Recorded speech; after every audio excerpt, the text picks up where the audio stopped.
With levels of sarcasm that shouldn't even be possible, this is the Daniel Natal Show.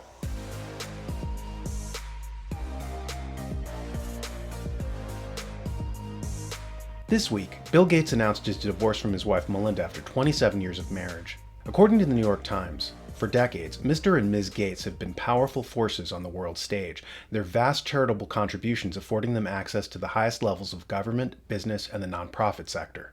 The Bill and Melinda Gates Foundation, with an endowment of some $50 billion, has had immense influence in fields like global health and early childhood education, and has made great strides in reducing deaths caused by malaria and other infectious diseases. Over the past year, the couple has been especially visible, regularly commenting on the worldwide fight against COVID-19 as their foundation has spent more than $1 billion to combat the pandemic. Funny how the New York Times didn't report on how much money Gates is making from his investment of that $1 billion, or of the outstanding arrest warrants for him for harming children with drug trials in India and Africa, or the billionaire's plans to block out the sun. Although to their credit, the Times did previously report on Bill Gates meeting with pedophile Jeffrey Epstein and taking flights on his airplane to the convicted predator's private island. Maybe that had something to do with his divorce. Or perhaps it's something more cynical and rooted in the oligarch's sophisticated knowledge of finance.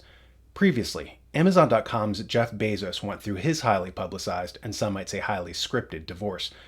Bezos, the media-savvy tech baron who owns the Washington Post, accidentally allowed the story to break, nudge nudge hint hint, whereupon the press swung into action to share lurid details of his alleged marital dissolution. What was probably actually happening was something more calculating. Turns out that Amazon.com has incredibly narrow profit margins, and Bezos wanted to ditch the business model for his burgeoning Blue Origin project, where he hoped to place satellites in space, a potentially far larger windfall. To get into the satellite game, he wanted to divest himself of Amazon.com shares. The problem is, most of his net worth is based on share prices of Amazon.com. If he abruptly dumped the stock, it would cause a market panic, whereby the stock value would plummet. What's an oligarch to do? Bezos may have taken a cue from the old Enron scandal, which unfolded back in 2001. A little trip down memory lane reminds us that the energy company was going belly up, and the CEO and the rest of the people in the C-suite knew about the impending collapse, when the general public didn't. So they quietly dumped their stock, and ended up going to jail for insider trading. Only one man at Enron evaded jail. How? A divorce. According to reports, Lou Pai, a senior executive at Enron, had a thing for strippers. After impregnating one, his wife left him. According to an article on CelebrityNetWorth.com, in order to pay the costly financial terms of his divorce settlement, Lou Pai was forced to cash out 100% of his Enron stock. During a 3-week period between May 18th and June 7th of 2001, Lou sold off every single share he had ever been granted. He also exercised several 100,000 Enron options. It was probably hard to do because at the time, Enron was absolutely kicking ass as a company and as a stock. Enron's all-time highest price was $90.56 a share in August 2000. The average price Lou Pai got for his holdings between May and June of 2001 was $72 a share. The article adds, not long after, Lou fled to Colorado. Enron slowly started to collapse as investors began to question the company's accounting practices and general business ethics.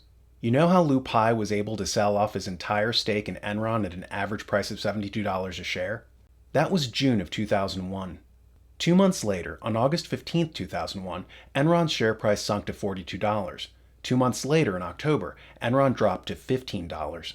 At this point, Enron's top executives like Ken Lay and Jeff Skilling were quietly unloading massive amounts of their personal shares while simultaneously telling their own employees and outside investors that this was a great time to buy more stock because Enron was sure to rebound imminently. Ken Lay sold off $90 million worth of stock during this period. Long story short, Lou Pai evaded the appearance of insider trading by having a judge determine that his portfolio had to be liquidated.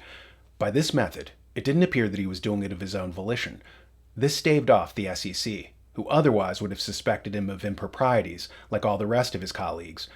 The divorce acted as a shield. Fast forward to Jeff Bezos and Amazon.com. If Bezos dumped his own stock, the market would have gone into a feeding frenzy and his net worth would have cratered. By going through a divorce, and a very public divorce, Bezos could say, "No, I didn't get rid of the stock. The judge made me liquidate it." Both Bill Gates and Jeff Bezos have a huge media footprint, with Bezos, as we said before, owning the Washington Post, and Bill Gates owning MSNBC. These are incredibly media-savvy men. No story of theirs would get out. unless they wanted it to get out. So Gates' choreographed divorce is probably due less to irreconcilable differences than due to the fact that, according to Alec Ross's book, Industries of the Future, the information technology boom is over. The money to be made in tech, that peaked in the 1990s, has stalled as the market has become saturated. According to Alec Ross, who was Obama and Hillary Clinton's tech czar, the next big boom will be biotech, things like healthcare and vaccines. This makes sense demographically as the West ages. Healthcare will acquire a bigger and bigger share of the overall economy, and right on cue, Gates jumps from Microsoft to vaccine sales. So taking all these facts into consideration, it would seem that Bill Gates' divorce was less from Melinda than from Microsoft. His conscious decoupling from his wife was just a means to an end.